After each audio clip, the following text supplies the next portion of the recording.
ಎಲ್ಲರಿಗೂ ನಮಸ್ಕಾರ. ನನ್ನ ಹೆಸರು ಗಾನವಿ. ನಾನು 8ನೇ ತರಗತಿಯಲ್ಲಿ ಓದುತ್ತಿದ್ದೇನೆ. ನಾನು ಈಗ ಡಾಕ್ಟರ್ ರವೀಂದ್ರ ರೇಷ್ಮೆ ಅವರ ಬಗ್ಗೆ ಹೇಳುತ್ತಿದ್ದೇನೆ. ನಮ್ಮ ಅಧ್ಯಕ್ಷರ MSc ಸಹಪಾಠಿ ಹಾಗೂ ಅವರ 50 ವರ್ಷಗಳಿಂದ ಸ್ನೇಹಿತರಾದ ಡಾಕ್ಟರ್ ರವೀಂದ್ರ ರೇಷ್ಮೆ ಅವರು ಸಸ್ಯಶಾಸ್ತ್ರದ ಪ್ರತಿಷ್ಠಿತ ಪ್ರಾಧ್ಯಾಪಕರು ಮತ್ತು ಬೆಂಗಳೂರು ಮೂಲದ ಅನುಭವಿ ಸ್ವಾತಂತ್ರ್ಯ ಪತ್ರಕರ್ತರಾಗಿದ್ದಾರೆ. ಸಸ್ಯಶಾಸ್ತ್ರದಲ್ಲಿ ಬಲವಾದ ಶೈಕ್ಷಣಿಕ ಹಿನ್ನೆಲೆಯೊಂದಿಗೆ ಡಾಕ್ಟರ್ ರೇಷ್ಮೆ ಅವರು ವಿವಿಧ ಸಂಸ್ಥೆಗಳಲ್ಲಿ ಶಿಕ್ಷಕರಾಗಿ ಕೆಲಸ ಮಾಡಿದ್ದಾರೆ ಮತ್ತು ಪ್ರತಿಷ್ಠಿತ ಸುದ್ದಿಪತ್ರಿಕೆಗಳಲ್ಲಿ ಹಲವಾರು ಸಂಶೋಧನಾ ಪ್ರಬಂಧಗಳನ್ನು ಪ್ರಕಟಿಸಿದ್ದಾರೆ. ಅವರ ಶೈಕ್ಷಣಿಕ ಅನ್ವೇಷಣೆಗಳ ಜೊತೆಗೆ ಡಾಕ್ಟರ್ ರೇಷ್ಮೆ ಅವರು ಕರ್ನಾಟಕದ ಪ್ರಸಿದ್ಧ ಸ್ವಾತಂತ್ರ್ಯ ಪತ್ರಕರ್ತೆ, ವಿಶ್ಲೇಷಕ ಮತ್ತು ರಾಜಕೀಯದ ವ್ಯಾಖ್ಯಾನಕಾರರಾಗಿದ್ದಾರೆ. ಅವರು ಪತ್ರಿಕೆಗಳು, ನಿಯತಕಾಲಿಕೆಗಳು ಮತ್ತು ಆನ್ಲೈನ್ ಪೋರ್ಟಲ್ಗಳು ಸೇರಿದಂತೆ ವಿವಿಧ ಪ್ರಕಟಣೆಗಳಿಗೆ ರಾಜ್ಯ, ರಾಜಕೀಯ, ಆಡಳಿತ ಮತ್ತು ಸಾಮಾಜಿಕ ಸಮಸ್ಯೆಗಳ ಕುರಿತು ವ್ಯಾಪಕವಾಗಿ ಬರೆದಿದ್ದಾರೆ.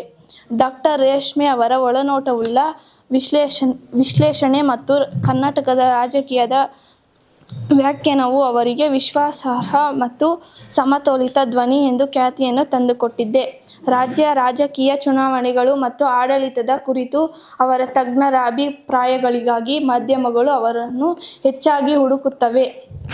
ಅವರಿಗೆ ಬರವಣಿಗೆ ಮತ್ತು ಸಾರ್ವಜನಿಕ ತೊಡಗಿಸಿಕೊಳ್ಳುವಿಕೆಗಳ ಮೂಲಕ ಡಾಕ್ಟರ್ ರೇಷ್ಮೆ ಅವರು ಸಾರ್ವಜನಿಕರಲ್ಲಿ ವಿಮರ್ಶಾತ್ಮಕ ಚಿಂತನೆ, ತಿಳುವಳಿಕೆಯುಳ್ಳ ಚರ್ಚೆ ಮತ್ತು ನಾಗರಿಕ ಜಾಗೃತಿಯನ್ನು ಉತ್ತೇಜಿಸುವ ಗುರಿಯನ್ನು ಹೊಂದಿದ್ದಾರೆ. ಅವರ ವಿಶಿಷ್ಟವಾದ ಶೈಕ್ಷಣಿಕ ಪರಿಣಿತಿ ಮತ್ತು ಪತ್ರಿಕೋದ್ಯಮದ ಕುಶಾಗ್ರಮತಿ ಅವರನ್ನು ಕರ್ನಾಟಕದ ಶೈಕ್ಷಣಿಕ ಮತ್ತು ಪತ್ರಿಕೋದ್ಯಮ ವಲಯಗಳಲ್ಲಿ ಗೌರವಾನ್ವಿತ ವ್ಯಕ್ತಿಯಾಗಿ ಮಾಡಿದೆ. ಇಷ್ಟು ಹೇಳೋ ಅವಕಾಶ ಕೊಟ್ಟಂಥ ತಮ್ಮೆಲ್ಲರಿಗೂ ಧನ್ಯವಾದ.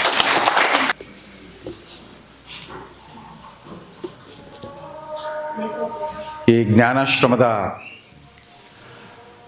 ಆಡಳಿತ ಮಂಡಳಿಯ ಹಾಲಿ ಅಧ್ಯಕ್ಷರಾದ ಮತ್ತು ನನ್ನ ಬಹುಕಾಲದ ಮಿತ್ರರಾದ ಡಾಕ್ಟರ್ ಜಗದೀಶ್ ರವರೇ, ಈ ಸುಂದರ ಸಮಾರಂಭದ ಅಧ್ಯಕ್ಷತೆ ವಹಿಸಿರುವ ಕವಿಗಳು, ಸಾಹಿತಿಗಳಾದ ಕೋಗಿಲಹಳ್ಳಿ ಕೃಷ್ಣಪ್ಪನವರೇ, ಇಲ್ಲಿ ಕೋಗಿಲಿರೋ ಕಡೆ ಒಂದು ಕವಿ ಹುಟ್ಟುತ್ತಾನೆ. ಕೋಗಿಲಹಳ್ಳಿ ಆ ಗ್ರಾಮದ ಹೆಸರು ಎಷ್ಟು ಸೊಗಸಾಗಿದೆ. ವಿಜ್ಞಾನಿಗಳು, ಇತಿಹಾಸಕಾರರು, ಕಾದಂಬರಿಕಾರರು ಎಲ್ಲವೂ ಆಗಿರುವ ಬಹುಮುಖ ಪ್ರತಿಭೆಯ ಖ್ಯಾತಿವಂತ ಅವ್ರನ್ನ ಕೃಷಿ ವಿಜ್ಞಾನ ಅನ್ನಬೇಕು, ಸಾಹಿತ್ಯ ಅನ್ಬೇಕೋ, ಕಾದಂಬರಿಕಾರ ಅನ್ಬೇಕು, ಗಣೇಶ ಏನವರೇ, ಹಿರಿಯ ವಿಜ್ಞಾನಿಗಳಾದ ಅಂತಾರಾಷ್ಟ್ರೀಯ ಖ್ಯಾತಿಯ ಉದಯಚಂದ್ರರವರೇ, ಡಾಕ್ಟರ್ ಶಶಿಧರ್ರವರೇ, ಇತರ ಗಣ್ಯರೇ ಮತ್ತು ಈ ಶಾಲೆಯ ನನ್ನ ಅಧ್ಯಾಪಕ ಮಿತ್ರರೇ, ವಿದ್ಯಾರ್ಥಿನಿಯರೇ, ನಾನು 1980ರಿಂದ 2012 ಪಾಠ ಮಾಡಿದ, ಅಂದರೆ ಒಬ್ಬ ಸಸ್ಯಶಾಸ್ತ್ರದ ಅಧ್ಯಾಪಕನಾಗಿ, ಬಾಟ್ನಿ ಲೆಕ್ಚರರ್ ಆಗಿ, ವಿಭಾಗ ಮುಖ್ಯಸ್ಥನಾಗಿ, ಕೆಲವು ಕಾಲ ಪ್ರಭಾರ ಪ್ರಾಂಶುಪಾಲನಾಗಿ ಕೆಲಸ ಮಾಡಿದ ನನ್ನ MES ಕಾಲೇಜ್, ಮಲ್ಲೇಶ್ವರದ MES ಕಾಲೇಜ್ ಕೂಡ ಇದೇ ಥರ ಇತ್ತು. ಅದನ್ನೆಲ್ಲರೂ MES ಕಾಲೇಜ್ ಅಂದರೆ ಏನು ಅಂದರೆ, it's a girls college where boys are also admitted ಅಂತ. ಅದು ಹುಡುಗಿಯರ ಕಾಲೇಜು, ಬಟ್ ಹುಡುಗರಿಗೂ ಅಡ್ಮಿಷನ್ ಇತ್ತು ಅಂತ. ಯಾಕೆ ಹಿಂಗೆ ಏರ್ಪೇರ್ ಆಗಿತ್ತು ಅಂದರೆ, ಅಲ್ಲಿ 2000 ಜನ ಹುಡುಗಿಯರಿದ್ದರೆ 1300 ಜನ ಹುಡುಗರು ಇರ್ತಾಯಿದ್ರು ಯಾವಾಗಲೂ. ಯಾಕೆ ಅಂತಂದರೆ, ನಮ್ಮದು ಕಲಾ, ವಿಜ್ಞಾನ ಮತ್ತು ವಾಣಿಜ್ಯ college, arts, science, commerce college. ಆ ಕಾಲೇಜು ಪ್ರಾರಂಭವಾದಾಗ ಅಂದರೆ 1954, ನಾನು ಹುಟ್ಟಿದ ವರ್ಷದಲ್ಲಿ 70 ವರ್ಷಗಳ ಹಿಂದೆ ಸ್ಥಾಪನೆ ಆಗಿತ್ತು. ಆಗೆಲ್ಲ ಅದು ಹೆಣ್ಮಕ್ಳಿಗಾಗಿ ಅಂತ, ಉತ್ತರ ಬೆಂಗಳೂರು ಭಾಗದ ಹೆಣ್ಮಕ್ಳಿಗಾಗಿ ಅಂತ ಕಾಲೇಜ್ ಶುರು ಮಾಡಿದರು. ಹೆಣ್ಮಕ್ಳಿಗೆ ಏನಿದ್ರು ಆರ್ಟ್ಸ್ ಸಾಕು ಅಂತ ಆಗಿನ ಕಾಲದ ಕಲ್ಪನೆ. ಹಾಗಾಗಿ ಅಲ್ಲಿ ಬರೀ ಆರ್ಟ್ಸ್ ಮತ್ತು ಕಾಮರ್ಸ್ ತರಗತಿಗಳು ಮಾತ್ರ ಇದ್ವು. ಆಮೇಲೆ ಆರ್ಟ್ಸ್ಗೆ ಗಂಡು ಹುಡುಗರಿಗೆ ಅಡ್ಮಿಷನ್ ಕೊಡ್ತಿರ್ಲಿಲ್ಲ. ಗಂಡು ಹುಡುಗರು ಏನಿದ್ರು ಸೈನ್ಸ್ ಓದಬೇಕು, ಕಾಮರ್ಸ್ ಓದಬೇಕು, ಸೈನ್ಸ್ ಓದಬೇಕು, ಕಾಮರ್ಸ್ ಓದಬೇಕು. ಅವ್ರು ಬ್ಯಾಂಕರ್ಸ್ ಆಗಬೇಕು, ಇವರು ಸೈಂಟಿಸ್ಟ್ ಆಗಬೇಕು, ಡಾಕ್ಟರ್ಸ್ ಆಗಬೇಕು, ಇಂಜಿನಿಯರ್ಸ್ ಆಗಬೇಕು. ಹುಡುಗಿಯರು ಏನಿದ್ರು ಆರ್ಟ್ಸ್. ಯಾಕಂದರೆ ಹುಡುಗಿಯರಿಗೆ ಗುರಿ ಬರೀ ಮದುವೆ, ಸಂಸಾರ ಅಷ್ಟೇ ಅಂತ ಅನ್ನೋ ಕಲ್ಪನೆಯಲ್ಲಿ ಇತ್ತು ನಮ್ಮ ಕಾಲೇಜು. ಕಡೆಗೂ ಹುಡುಗರಿಗೆ BAಗೆ ಅಡ್ಮಿಷನ್ ಶುರುವಾಗಿದ್ದು ಅಷ್ಟು ನಾನು ರಿಟೈರ್ ಆಗಿಬಿಟ್ಟಿದ್ದೆ. 2015 ನಂತರ ನಾನು 2012 ರಿಟೈರ್ ಆದೆ. 2015 ಹುಡುಗರಿಗೂ ಅಡ್ಮಿಷನ್ ಕೊಡೋಕೆ ಶುರು ಮಾಡಿದ್ರು ಆರ್ಟ್ಸ್ಗೆ. ಈ ಆರ್ಟ್ಸ್ ಮತ್ತು ಸೈನ್ಸ್ ನಡುವಿನ ಈ ಸಂಘರ್ಷ ಇದೆ ಅಲ್ಲ, ಈ ಸ್ವತಂತ್ರ ಭಾರತದ ನಾವೀಗಾಗಲೇ 78ನೇ ಸ್ವಾತಂತ್ರ್ಯ ದಿನೋತ್ಸವ ಆಚರಿಸಿದ್ವಿ. ಇವತ್ತು 75ನೇ ಗಣರಾಜ್ಯೋತ್ಸವ ಆಚರಿಸ್ತಾ ಇದ್ದೀವಿ. ಇವತ್ತಿನ ಗಣರಾಜ್ಯೋತ್ಸವ ಭಾರತದ ಸಂವಿಧಾನದ ಪ್ಲಾಟಿನಂ ಜೂಬ್ಲಿ ಗಣರಾಜ್ಯೋತ್ಸವ ಇದು. ಸೊ ನಮ್ಮ ಸ್ವತಂತ್ರ ಭಾರತದ ಮಧ್ಯಮ ವರ್ಗ ಏನಿತ್ತು, ವಿದ್ಯಾವಂತ ಮಧ್ಯಮ ವರ್ಗ, ಅವ್ರ ಗೀಳು ಏನು ಅಂತಂದರೆ ಜಾಣರೆಲ್ಲ ಸೈನ್ಸ್ ತೊಗೋಬೇಕು, ದಡ್ರೆಲ್ಲ ಆರ್ಟ್ಸ್ ಅಂತ. ದಡ್ರಿಗೆ ಮತ್ತು ಹುಡುಗಿಯರಿಗೆ ಮಾತ್ರ ಆರ್ಟ್ಸು, ಜಾಣರೆಲ್ಲ ಸೈನ್ಸು ಇಲ್ದಿರ ಕಾಮರ್ಸು. ವ್ಯಾಪಾರಿಗಳ ಮಕ್ಕಳಾದ್ರೆ ಕಾಮರ್ಸ್ ತೊಗೊಳ್ತಿದ್ರು, ಮಾರವಾಡಿಗಳ ಮಕ್ಕಳೆಲ್ಲ ಕಾಮರ್ಸ್ ಶೆಟ್ರ್ ಮಕ್ಕಳು ಮಾರವಾಡಿ ಮಕ್ಕಳೆಲ್ಲ ಕಾಮರ್ಸ್ ತೊಗೊಳ್ಳೋದು. ಉಳಿದಂತೆ ಮಧ್ಯಮ ವರ್ಗದವ್ರ ಮಕ್ಕಳೆಲ್ಲ ಸೈನ್ಸ್ ತೊಗೊಳ್ಳೋದು. ಆಮೇಲೆ ಸೈನ್ಸ್ ತೊಗೊಂಡು ಗುರಿ ಏನಂದ್ರೆ ಎಂಜಿನಿಯರ್ ಆಗೋದು ಇಲ್ಲ ಡಾಕ್ಟರ್ ಆಗೋದು. ಅದು ಬಿಟ್ಟರೆ ಬೇರೆ ಏನೂ ಯೋಚನೆ ಮಾಡ್ತಿರ್ಲಿಲ್ಲ. ಅವತ್ತಿನ ಜಗತ್ತು ಆ ಥರ ಇತ್ತು. ಆಮೇಲೆ ರಾಜಕಾರಣ ಅಂತಂದರೆ ಅದೇನೋ ಒಂದು ಪಾಪದ ಕೆಲಸ ಅನ್ನೋ ದೃಷ್ಟಿಕೋನ. ನಮ್ಮ ಮಧ್ಯಮ ವರ್ಗದವರೆಲ್ಲ ತಮ್ಮ ಮಕ್ಕಳಿಗೆ ಡಾಕ್ಟರ್ ಆಗಲಿ, ಇಂಜಿನಿಯರ್ ಆಗಲಿ, ಬೇಕಾದ್ರೆ ತಹಸೀಲ್ದಾರ್ ಆಗಲಿ, ಪೊಲೀಸ್ ಇನ್ಸ್ಪೆಕ್ಟರ್ ಆಗಲಿ, ಬೇಡ ಒಂದು ರೆವಿನ್ಯೂ ಇನ್ಸ್ಪೆಕ್ಟರ್ ಆದರೂ ಸಾಕು ಅಂತ. ಯಾಕಂದ್ರೆ ಮುಂದೆ ಆಮೇಲೆ ಮದುವೆಗೆ ಹೆಣ್ಣು ಹುಡ್ಕೋ ಆಗಲೂ ಅಷ್ಟೇ, ನಮ್ಮ ಅಳಿಯ ಚೆನ್ನಾಗಿ ನೋಡ್ಕೊಳ್ತಾನೆ ನನ್ನ ಮಗಳನ್ನ ಅಂತಂದ್ಬಿಟ್ಟು ಅವನು ಸುಮ್ಮನೆ ಒಂದು ಕಾರ್ಪೊರೇಷನ್ ರೆವಿನ್ಯೂ ಇನ್ಸ್ಪೆಕ್ಟರ್ ಆದರೂ ಸ್ವಲ್ಪ ಚೆನ್ನಾಗಿ ನೋಡ್ಕೊಳ್ತಾನೆ, ಅವ್ನು ಕಾನ್ಸ್ಟೇಬಲ್ ಆದರೂ ಸಾಕು ಚೆನ್ನಾಗಿ ನೋಡ್ಕೊಳ್ತಾನೆ, ಅದ್ರ ಮೇಸ್ಟ್ರ್ ಆದರೂ ಬೇಡ, ಅಯ್ಯೋ ಅವ್ರಿಗೆ ಏನು ಬರೀ ಸಂಬಳದ ಏನು ಸಿಗುತ್ತೆ ಅವ್ರಿಗೆ. ಈ ಥರ ಈ ದೃಷ್ಟಿಕೋನವಿದ್ದ ವಾತಾವರಣದಲ್ಲಿ ನಾವೆಲ್ಲ ನಮ್ಮ ಬಾಲ್ಯ, ವಿದ್ಯಾರ್ಥಿ ವ್ಯಾಸಂಗ ಎಲ್ಲನೂ ಮಾಡಿದ್ದು. ನನಗೆ ನಿಮ್ಮ ಕಾಲೇಜ್ ನಿಮ್ಮ ಸ್ಕೂಲ್ ನೋಡಿದಾಗ ಹೊಟ್ಟೆ ಕಿಚ್ಚಾಯ್ತು. ಯಾಕೆ ಅಂತಂದರೆ ನಾನು ಓದಿದ್ದು ಕರ್ನಾಟಕದ ಅತ್ಯಂತ ಹಿಂದುಳಿದ ಪ್ರದೇಶ. ಒಂದು 10 ವರ್ಷ ಹಿಂದೆ ಸಂಸತ್ನಲ್ಲಿ ಒಂದು ಸಂವಿಧಾನ ತಿದ್ದುಪಡಿ ಮಾಡಿಬಿಟ್ಟು ನಮ್ಮ ಹೈದರಾಬಾದ್ ಕರ್ನಾಟಕ ಅಂತ ಕರಿತಾ ಇದ್ರು. ಬೀದರ್, ಗುಲ್ಬರ್ಗ, ಅವಿಭಜಿತ ರಾಯಚೂರು ಜಿಲ್ಲೆ, ಇವು 3 ಹೈದರಾಬಾದ್ ನಿಜಾಮರು ಆಳ್ತಾ ಇದ್ರು ಸ್ವಾತಂತ್ರ್ಯ ಪೂರ್ವದಲ್ಲಿ. ಇವು ಎಷ್ಟು ಹಿಂದುಳಿದಿದ್ವು ಅಂತಂದರೆ ಸಂವಿಧಾನ ತಿದ್ದುಪಡಿ ತಂದುಬಿಟ್ಟು ಆರ್ಟಿಕಲ್ 371J, ಅತ್ಯಂತ ಸುಪ್ರಸಿದ್ಧ ಸಂವಿಧಾನ ತಿದ್ದುಪಡಿ ಅಂತಂದರೆ ಇದು ಆರ್ಟಿಕಲ್ 371J. ನಮಗೆ ವಿಶೇಷ ಸ್ಥಾನಮಾನ ಕೊಟ್ಟಿದ್ದಾರೆ. ನಮ್ಮ ಭಾಗದ ಹುಡುಗರಿಗೆಲ್ಲ ಮೀಸಲಾತಿ ಸಿಗುತ್ತೆ ಶಿಕ್ಷಣ ಸಂಸ್ಥೆಗಳಲ್ಲಿ ಮತ್ತು ನೌಕರಿನಲ್ಲಿ. ಅಂಥದ್ರಲ್ಲಿ ಆ ಹೈದರಾಬಾದ್ ಕರ್ನಾಟಕ ನಿನ್ನ ನೇಟಿವ್ ಪ್ಲೇಸ್ ಯಾವುದು ಅಂತ ಕೇಳಿದ್ರೆ ನನಗೆ ಖಚಿತವಾದ ಉತ್ತರನೇ ಇರಲಿಲ್ಲ ನನ್ನಂಥವ್ರಿಗೆ. ಯಾಕಂದರೆ ನಮ್ಮ ತಂದೆ ಸರ್ಕಾರಿ ಡಾಕ್ಟರ್ ಆಗಿದ್ರು. ಅಂದಾಗೆ ನಿಮ್ಮ ಸಬ್ಜೆಕ್ಟ್ ಇದೆ ಅಲ್ಲ ಜಗದೀಶ್, ಆರೋಗ್ಯ ತ್ರಿಕೋಣ, ಹೆಲ್ತ್ ಟ್ರಯಾಡ್ ಅಂತ ಕೊಟ್ಟಿದ್ರು ನೀವು, ಆರೋಗ್ಯ ತ್ರಿಕೋಣ. ನನ್ನ ಬದುಕೆ ಒಂದು ಆರೋಗ್ಯ ತ್ರಿಕೋಣ. ಯಾಕಂದರೆ ನನ್ನನ್ನು ಹುಟ್ಟಿಸಿದ್ದೊಬ್ಬರು ಡಾಕ್ಟ್ರು, ನನ್ನನ್ನು ಮದುವೆ ಆದವರೊಬ್ಬರು ಡಾಕ್ಟ್ರು, ನನಗೆ ಹುಟ್ಟಿದ್ದು ಒಬ್ಬರು ಡಾಕ್ಟ್ರು, ನನ್ನ ಒಡ ಹುಟ್ಟಿದ್ದು ನನ್ನ ತಮ್ಮ ಡಾಕ್ಟ್ರು, ನನ್ನ ತಮ್ಮನ ಹೆಣ್ಮಕ್ಳು ಇಬ್ಬರು ಡಾಕ್ಟರ್ಸು. ಹಾಗಾಗಿ ನಾನು ಹುಟ್ಟಿದ್ದೆ ಆಯುಷ್ಮಾನ್ ಭಾರತ್ ಕಾರ್ಡ್ ಇಟ್ಕೊಂಡೆ ಹುಟ್ಬಿಟ್ಟಿದ್ದೀನಿ. ನನ್ನ ಸಣ್ಣ ಪುಟ್ಟ ಕಾಯಿಲೆ ಬಂದರೆ ಅಲ್ಲಿ ಹೋಗಲೇಬೇಕಾಗಲ್ಲ. ನಮ್ಮ ತಂದೆಯವರು, ಸೊ ನಮ್ಮ ತಂದೆಯವರು, ನಾನೊಬ್ಬ ಸರ್ಕಾರಿ ಡಾಕ್ಟರ್ ಮಗ, ಸರ್ಕಾರಿ ಡಾಕ್ಟರ್ ಗಂಡ. ನಮ್ಮ ತಂದೆ ಜಿಲ್ಲಾ ಸರ್ಜನ್ನಾಗಿ ರಿಟೈರ್ ಆದರು. ನನ್ನ ಪತ್ನಿ ಡಾಕ್ಟರ್ ವಿಮಲಾ ಪಾಟೀಲ್, ಅವರೊಬ್ಬ ಹೆರಿಗೆ ತಜ್ಞೆ ಮತ್ತು ಆರೋಗ್ಯ ಇಲಾಖೆ ನಿರ್ದೇಶಕಿಯಾಗಿ ರಿಟೈರ್. ಸೊ ಹೀಗಾಗಿ ನನ್ನ ಬದುಕಿನ 60 ವರ್ಷಗಳನ್ನು ಸರ್ಕಾರಿ ಆಸ್ಪತ್ರೆ ಕ್ವಾರ್ಟರ್ಸಲ್ಲೇ ಕಳೆದುಬಿಟ್ಟಿದ್ದೀನಿ. ನನ್ನ ಸ್ವಂತ ಮನೆ ಅಡ್ರೆಸ್ಸೇ ಇರಲಿಲ್ಲ. ಆಮೇಲೆ ಸರ್ಕಾರಿ ಡಾಕ್ಟರ್ ಮಗ, ಸರ್ಕಾರಿ ಡಾಕ್ಟರ್ ಗಂಡ ಆಗಿದ್ದರಿಂದ ನೇಟಿವ್ ಪ್ಲೇಸ್ ಯಾವುದಂದ್ರೆ ಇಂಥದ್ದೇ ಊರು ಅಂತ ಹೇಳಿಕ್ಕೆ ಆಗ್ತಾಯಿರಲಿಲ್ಲ. ನಮ್ಮ ತಂದೆಗೆ 3 ವರ್ಷಕ್ಕೊಂದೊಂದು ಊರಿಗೆ ವರ್ಗಾವಣೆ ಆಗ್ತಾಯಿತ್ತು. ಹಾಗಾಗಿ ನಿಮ್ಮ ಊರು ಯಾವುದು ಅಂತಂದರೆ ಶಾಪೂರ್, ಗದಗ್, ಸಿಂಧೂರು, ಗಂಗಾವತಿ, ರಾಯಚೂರು, ಬಿಜಾಪುರ್, ಬೀದರ್ ಎಲ್ಲನೂ ನೇಟಿವ್ ಪ್ಲೇಸ್ಗಳೇ. ಕಳೆದ 50 ವರ್ಷದ ಅಂದರೆ ಈ ಜಗದೀಶ್ ಪರಿಚಯ ಆದಮೇಲೆ ಪರ್ಮನೆಂಟ್ ನೇಟಿವ್ ಪ್ಲೇಸ್ ಅನ್ನೋ ಸಿಕ್ತು ಬೆಂಗಳೂರು. ಹೋಗಲಿ, ಇದಾದರೂ ಪರ್ಮನೆಂಟ್ ನೇಟಿವ್ ಪ್ಲೇಸ್ ಸಿಕ್ತು. ಮುಂದೆ ರೆಸಿಡೆನ್ಷಿಯಲ್ ಅಡ್ರೆಸ್ ಯಾವುದೂ ಇರಲ್ಲ, ಪರ್ಮನೆಂಟ್ ರೆಸಿಡೆನ್ಷಿಯಲ್ ಅಡ್ರೆಸ್ ಯಾವುದೂ ಇರ್ತಿರಲಿಲ್ಲ. ನಮ್ಮ ಪತ್ನಿ ಕೂಡ ಈ ಆಸ್ಪತ್ರೆಯಿಂದ ವರ್ಗಾವಣೆ ಆಗ್ತದೆ, ಸರ್ಕಾರಿ ಆಸ್ಪತ್ರೆ ಕ್ವಾರ್ಟರ್ಸ್ಗಳಲ್ಲಿ ಇರ್ತಾ ಇದ್ವಿ. ನಮ್ಮ ಸ್ವಂತ ಮನೆ ಅಡ್ರೆಸ್ ಬಂದಿದ್ದೆ ಈಗ ಒಂದು 5-6 ವರ್ಷದಿಂದ, ಸ್ವಂತ ಮನೆ ಅಡ್ರೆಸ್ ಒಂದು. ಇಂಥ ಸ್ಥಿತಿಯಲ್ಲಿ ನಾನು ಶಾಲೆ ಓದಿದ್ದು ಗಂಗಾವತಿ ಸಿಂಧನೂರಿನ ಸರ್ಕಾರಿ ಪ್ರಾಥಮಿಕ ಶಾಲೆ, ಮಾಧ್ಯಮಿಕ ಶಾಲೆ ಮತ್ತು ಹೈಸ್ಕೂಲ್ಗಳು, ಪ್ರೌಢಶಾಲೆಗಳಲ್ಲಿ. ಎಂಥ ಶಾಲೆ! ನಾನು ಗಂಗಾವತಿಯಲ್ಲಿದ್ದಾಗ ನಗರೇಶ್ವರ ದೇವಸ್ಥಾನ ಏಕೋಪಾಧ್ಯಾಯ ಶಾಲೆ, ವೆಂಕೋಬ್ರಾಯ ಅನ್ನೋ ಮೇಷ್ಟ್ರು, ಅವ್ರ ಪಾಪ ನಮ್ಗೆ ಭಾಷೆನೂ ಕನ್ನಡನೂ ಕಲಿಸ್ತಿದ್ರು, ವಿಜ್ಞಾನನೂ ಕಲಿಸಿದ್ರು, ಭೂಗೋಳ ಸಮಾಜ ಶಾಸ್ತ್ರನೂ ಕಲಿಸಿದ್ರು, ಎಲ್ಲನೂ ಕಲಿಸಿದ್ರು. ಅದು ಹೆಂಗೆ ಕಲಿಸಿದ್ರು ನಮಗೆ ಗೊತ್ತಾಗ್ತಿರಲಿಲ್ಲ. ಆದರೆ ನಮ್ಮ ಅಪ್ಪ ಸರ್ಕಾರಿ ಡಾಕ್ಟರ್ ಆಗಿದ್ದರಿಂದ ಸಾಯಂಕಾಲ ಅವ್ರ ಹತ್ರನೇ ಟ್ಯೂಷನ್ಗೂ ಬರೋರು ನಮ್ಮ ಮನೆಗೆ. ಹಾಗಾಗಿ ನನ್ನಂಥವ್ರಿಗೆ ಏನಾದರೂ ಒಂದು ಸ್ವಲ್ಪ ಒಳ್ಳೆಯ ಶಿಕ್ಷಣ ಸಿಗ್ತಾಯಿತ್ತು. ಇದನ್ನು ಯಾಕೆ ಹೇಳ್ತಾ ಇದ್ದೀನಿ ಅಂತಂದ್ರೆ ನಮ್ಮ ಭಾಗದಲ್ಲಿ ಶಿಕ್ಷಣ ಅನ್ನೋ ಸಂಪತ್ತು ಸಿಗ್ತಾ ಇದ್ದಿದೆ ಸೋಕಾಲ್ಡ್ ಗಣ್ಯ ವ್ಯಕ್ತಿಗಳ ಮಕ್ಕಳಿಗೆ ಮಾತ್ರ. ಆಮೇಲೆ ನಮ್ಮ ವಾತಾವರಣ ಹೆಂಗಿರ್ತಿತ್ತು ಅಂತಂದರೆ ಈ ಸರ್ಕಾರಿ ಡಾಕ್ಟರ್ ಮಗ, ಪೊಲೀಸ್ ಇನ್ಸ್ಪೆಕ್ಟರ್ ಮಗ, PW ಇಂಜಿನಿಯರ್ ಮಗ, ಆ ಊರಿನ ಗೌಡ್ರ ಮಗ, ನಾವ್ಯಾರೂ ಫೇಲೇ ಆಗ್ತಿರಲಿಲ್ಲ. ನಮ್ಗೆ ಸ್ಪರ್ಧೆನೇ ಇರ್ತಿರಲಿಲ್ಲ. 1-2 ಸಬ್ಜೆಕ್ಟ್ ಹೋದರೂ ಕೂಡ ಪ್ರಮೋಟೆಡ್ ಅಂತ ಬರೋದು ಮುಂದಿನ ಕ್ಲಾಸಿಗೆ ತಳ್ತಾಯಿದ್ರು. ಸ್ಪರ್ಧೆನೇ ಇರದಂಥ ವಾತಾವರಣ. ಅಷ್ಟೇ ಅಲ್ಲ, ಏಕೋಪಾಧ್ಯಾಯ ಶಾಲೆಯ ನಂತರ ಮತ್ತೊಂದು ಒಳ್ಳೆಯ ಬಿಲ್ಡಿಂಗ್ ಶಿಫ್ಟ್ ಆಯಿತು. ಆಮೇಲೆ ಅವೆಲ್ಲ ಊರುಗಳಲ್ಲೂ ಕೂಡ ನಾವು ಪ್ರಾಥಮಿಕ ಶಾಲೆಯಲ್ಲಿದ್ದಾಗ ಕರೆಂಟ್ ಇರಲಿಲ್ಲ. ನಮ್ಮ ಗಂಗಾವತಿ ಸಿಂಧೂರ್ಗೆ ತುಂಗಭದ್ರಾ ಡ್ಯಾಮ್ನಿಂದ ನೀರಾವರಿ ಬಂದರೂ ಕೂಡ ಕುಡಿಯೋ ನೀರಿಗೆ ಕೊಳಾಯಿ ನೀರು ಬಂದಿರಲಿಲ್ಲ. ಬಾವಿ ನೀರು ಕುಡಿಯೋರು, ಬೇಸಿಗೆಯಲ್ಲಿ ಹಳ್ಳದ ವರ್ತಿ ನೀರು ಕುಡಿಯೋರು. ಸಿಂಧೂರಲ್ಲಂತೂ ಹಳ್ಳದ ನೀರು ಇಲ್ಲ, ಮಳೆಗಾಲದಲ್ಲಿ ಬಾವಿ ನೀರು, ಆ ಬಾವಿಯಲ್ಲಿ ಚಾರ್ಜ್ ಆಗಿರ್ತಾ ಇತ್ತು ಗ್ರೌಂಡ್ ವಾಟರ್, ಬಾವಿ ನೀರು. ಬೇಸಿಗೆಯಲ್ಲಿ ಹಳ್ಳದ ನೀರು. ಅದನ್ನೆಲ್ಲ ಹೋಲಿಸಿದ್ರು. ನಿಮ್ಮ ಮಿಟ್ಟೂರಿನಂಥ ಗ್ರಾಮದಲ್ಲಿ ಕೇಳಿದೆ ಕೊಳಾಯಿ ನೀರು ಬಂದಿದೆ ಅಂತ, ಎಲೆಕ್ಟ್ರಿಸಿಟಿ ಇದೆ ಅಂತ. ತುಂಗಭದ್ರಾ ಜಲವಿದ್ಯುತ್ ಯೋಜನೆ ಬಂದರೂ ಕೂಡ ಗಂಗಾವತಿಯಲ್ಲಿ ನಮಗೆ ಕರೆಂಟ್ ನೋಡಲಿಕ್ಕೆ 2 ವರ್ಷ ಬೇಕಾಯ್ತು. ಅಲ್ಲಿವರೆಗೂ ನಾವೆಲ್ಲ ಕಂದೀಲು ಮತ್ತು ಪೆಟ್ರೋಮ್ಯಾಕ್ಸ್, ಉಳ್ಳವ್ರ ಮನೆಯಲ್ಲಿ ಪೆಟ್ರೋಮ್ಯಾಕ್ಸ್ ಇರ್ತಾಯಿತ್ತು, ಉಳಿದವ್ರ ಮನೆಯಲ್ಲಿ ಲ್ಯಾಂಟರ್, ಆ ಸೀಮೆಎಣ್ಣೆ ಪೆಟ್ರೋಮ್ಯಾಕ್ಸ್ ಇರ್ತಾಯಿತ್ತು. ಇದು ಕಂದೀಲಿನ ದೀಪದಲ್ಲಿ ನಾವೆಲ್ಲ ಓದ್ತಾಯಿದ್ವಿ. ಸಿನ್ನೂರಿಗೆ ಬಂದ್ವಿ, ಒಂದು ಮಾಧ್ಯಮಿಕ ಶಾಲೆ. ಆ ಸಿನ್ನೂರನ್ನು ಊರಿಗೆ ಒಂದು ಮಾಸ್ಟರ್ ಪ್ಲಾನೇ ಇಲ್ಲ. ಅದು ಎಷ್ಟು ಶ್ರೀಮಂತ ಊರು ಅಂತಂದರೆ, ಇವತ್ತು ಗಣೇಶನ ಕೃಷಿ ವಿಜ್ಞಾನಿಗಳೆಲ್ಲ ಗೊತ್ತಿದೆ ನಿಮಗೆ.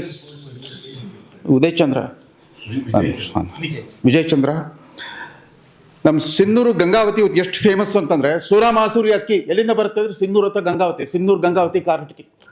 Per capita highest number of rice mills, ತಲಾವಾರು ಇಡೀ ರಾಜ್ಯದಲ್ಲಿ ಅತಿ ಹೆಚ್ಚಿನ ಸಂಖ್ಯೆ ರೈಸ್ ಮಿಲ್ಗಳಿದೆ, ಗೊಬ್ಬರದ ಅಂಗಡಿಗಳಿದೆ, ಕ್ರಿಮಿನಾಶಕ ಅಂಗಡಿಗಳಿದೆ, ಹೈಯೆಸ್ಟ್ ನಂಬರ್ ಆಫ್ ಟ್ರ್ಯಾಕ್ಟರ್ಸ್ ಇದೆ, ಜೀಪ್ಗಳಿದೆ, ದ್ವಿಚಕ್ರ ವಾಹನಗಳಿದೆ, ಎಲ್ಲ ಇದೆ.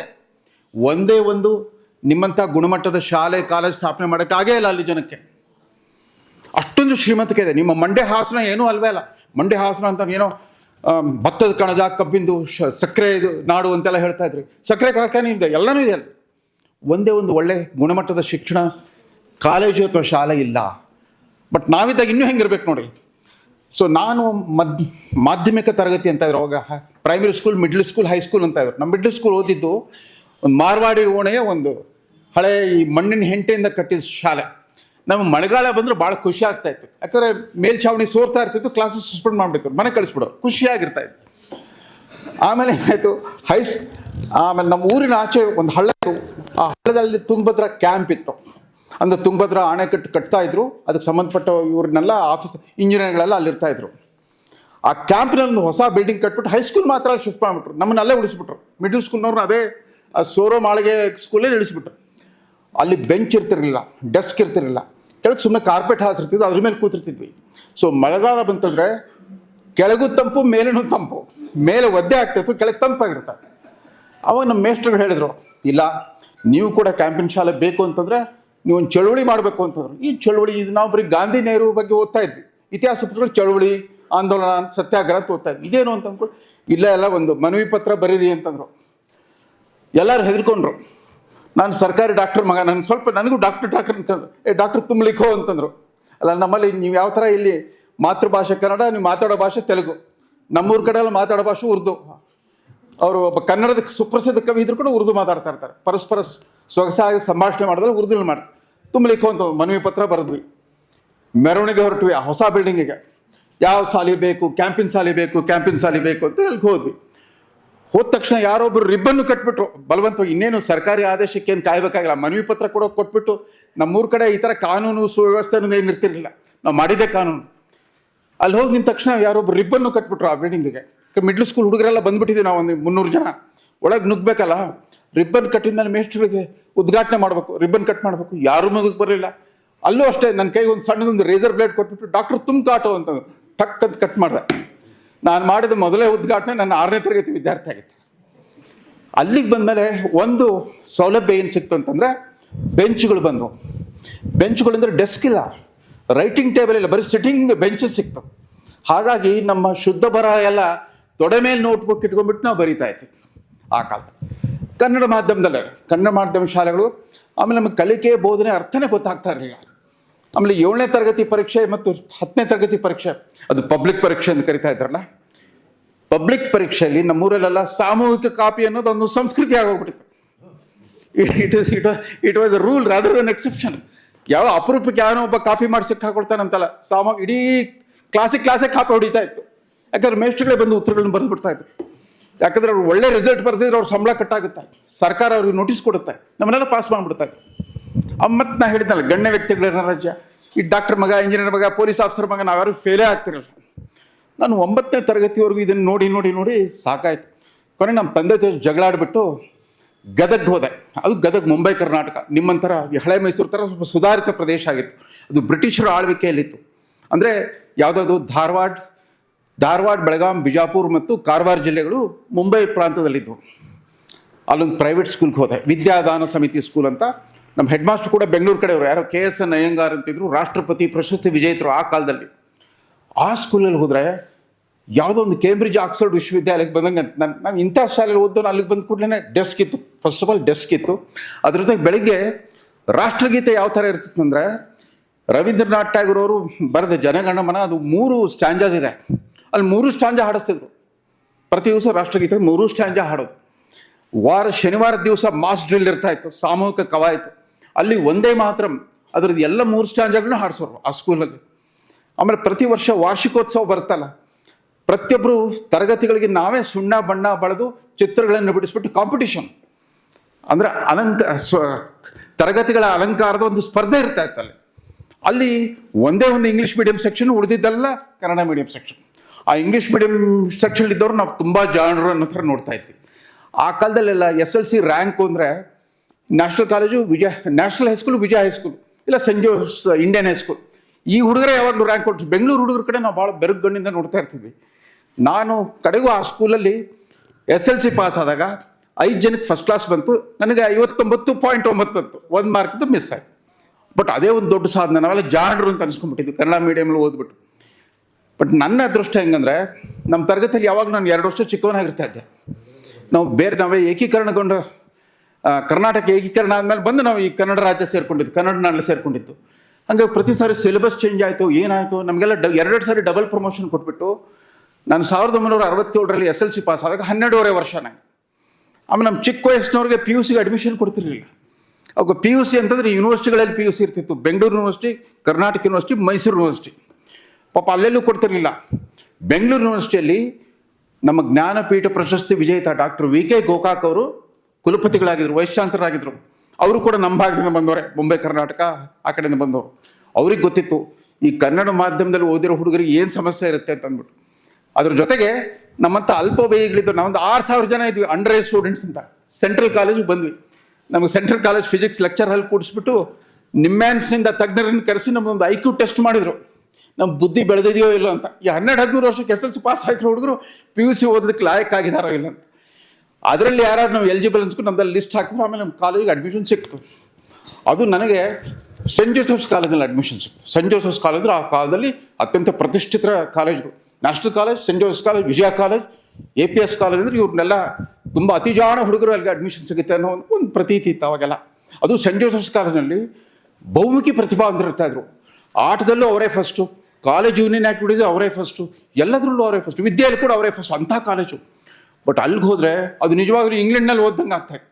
ನಾವು ಸಿಂಧೂರು ಗಂಗಾವತಿ ಶಾಲೆಯಲ್ಲಿ ಓದಿ ಬಂದವನಿಗೆ ಅಲ್ಲಿ ಇಂಗ್ಲೀಷ್ ಬಿಟ್ಟರೆ ಉಳಿದಿದ್ದು ಯಾವುದೂ ಅರ್ಥ ಆಗ್ತಿರಲಿಲ್ಲ. ಇಂಗ್ಲೀಷ್ ಮಾಧ್ಯಮದ ಮೂಲಕ ಫಿಸಿಕ್ಸ್, ಕೆಮಿಸ್ಟ್ರಿ, ಬಯಾಲಜಿ ಓದೋದು. ಆಮೇಲೆ ನಮಗೆಲ್ಲ 1 ಇಯರ್ PUC. ಆಮೇಲೆ ಚಾಯ್ಸೇ ಇರಲಿಲ್ಲ. ನೀವು ಡಾಕ್ಟರ್ ಆಗ್ಬೇಕನ್ನೋ ಬರೀ PCB ತೊಗೊಳೋದು, ಇಂಜಿನಿಯರ್ ಆಗ್ಬೇಕನ್ನೋ PCM ತೊಗೊಳೋದು. ನಾನು ಡಾಕ್ಟರ್ ಮಗ ಆಗಿದ್ದರಿಂದ ನಮ್ಮ ಫಾದರ್ ಮೊದಲೇ ಯಾವುದೋ ಒಂದು ಪ್ರೈವೇಟ್ ಮೆಡಿಕಲ್ ಕಾಲೇಜ್ ಒಂದು 5,000 ರೂಪಾಯಿ ಅವ್ರು ಡೊನೇಷನ್ 5,000 ಸಾಕಾಗಿತ್ತು. 5,000 ಕೊಟ್ಟು ನನಗೋಸ್ಕರ ಒಂದು ಸೀಟ್ ಬುಕ್ ಮಾಡಿಬಿಟ್ಟಿದ್ರು. ನನ್ನ ಮಗನು ಪಾಸ್ ಆಗ್ತಾನೆ, ಡಾಕ್ಟ್ರ್ ಮಾಡೋಣ ಅಂತಂದ್ಬಿಟ್ಟು. ಅದೇನಾಯಿತು ಅಂತಂದರೆ, ಈ saint Joseph's college VK Gokak ಅವ್ರು ಏನು ಮಾಡಿದ್ರು ಅಂತಂದರೆ, ವಿಶೇಷವಾಗಿ ಜಗದೀಶ್ ನಿಮ್ಗೆ ಹೇಳ್ತಾ ಇದ್ದೀನಿ, ಅವ್ರಿಗೆ ಸ್ವತಃ ಗೊತ್ತಿತ್ತು ಕನ್ನಡ ಮಾಧ್ಯಮ ಅಥವಾ ಯಾವುದೇ ಇಂಗ್ಲೀಷೇತರ ಮಾಧ್ಯಮದಲ್ಲಿ ಓದ್ಬರೋ ಹುಡುಗರಿಗೆ, ತೆಲುಗು ಮಾಧ್ಯಮ, ಮರಾಠಿ ಮಾಧ್ಯಮ ಓದೋರ್ಗೆ ಏನಾಗುತ್ತೆ ಅಂದ್ಬಿಟ್ಟು ಮೊದಲ 3 ವಾರ PUC ಕ್ಲಾಸಸ್ಸೇ ಇಲ್ಲ, ಬ್ರಿಡ್ಜ್ ಕೋರ್ಸ್ ಇನ್ ಇಂಗ್ಲೀಷ್ ಅಂತ ಬ್ರಿಟಿಷ್ ಕೌನ್ಸಿಲ್ನ ಸಹಭಾಗಿತ್ವದಲ್ಲಿ ಎಲ್ಲ PUC ಹುಡುಗರಿಗೆ, ಅವ್ರು ಇಂಗ್ಲೀಷ್ ಮೀಡಿಯಮಿಂದ ಬಂದರೆ, ಕನ್ನಡ ಮೀಡಿಯಮಿಂದ ಬಂದರೆ, ಎಲ್ಲ ಕಾಲೇಜುಗಳಲ್ಲಿ ಕೂಡ 3 ವಾರ ನಮಗೆ ಇಂಗ್ಲೀಷ್ ಮಾತನಾಡುವ ಒಂದು ತರಬೇತಿ ಶಿಬಿರ ನಡೆಸಿದ್ರು. ತರಬೇತಿ ಅದು ನೋಡ್ಕೊಂಡು ಅಂತ ಕಳಿಸಿದ್ರು ಒಬ್ಬನಿಗೆ. ಅವನೊಬ್ಬ ಹೋಗಿ ನೋಡ್ಕೊಂಡ್ಬಿಟ್ಟು, ಇಲ್ಲ ನಮ್ಮ ಉತ್ತರ ಕನ್ನಡ ಭಾಷೆಯಲ್ಲಿ ಹೇಳ್ತಾ ಇದ್ದೀನಿ, ಇಲ್ಲ ದೋಸ್ತ ಬಾಟ್ನಿ ಮೇಜರ್ ಫಸ್ಟ್ ಕ್ಲಾಸ್ ಆಗಿದೆ, ಸುಂದರವಾದ ಹುಡುಗಿಯರಿದ್ದಾರೆ, ಆಮೇಲೆ ಕಂಪಲ್ಸರಿ 8 ದಿವಸದ ಪ್ರವಾಸ ಇದೆ ಅಂತೆ, ಒಂದು ಮೇಜರ್ ಟೂರು, ಇನ್ನೊಂದು 2 ದಿವಸದ್ದು ಲೋಕಲ್ ಟ್ರಿಪ್ ಇದೆ ಅಂತ ಕಂಪಲ್ಸರಿ ಅಂತಂದ್ಬಿಟ್ಟು. ಸೊ ಈ ರೀತಿಯಾಗಿ ನಾನು ಸಸ್ಯಶಾಸ್ತ್ರಕ್ಕೆ ಆಕರ್ಷಿತನಾಗಿಬಿಟ್ಟು ಬಾಟ್ನಿ ಓದಲಿಕ್ಕೆ ಶುರು ಮಾಡಿದ್ವಿ. ಹೀಗಿರುವಾಗ ನಿಮಗೆ ನಿಮ್ಮ ಮ್ಯಾನೇಜ್ಮೆಂಟು ಇವರಿಬ್ಬರು ಜಾಗತಿಕ ಪ್ರಜೆಗಳೆಲ್ಲಿದ್ದಾರೆ ನಿಮಗೆ.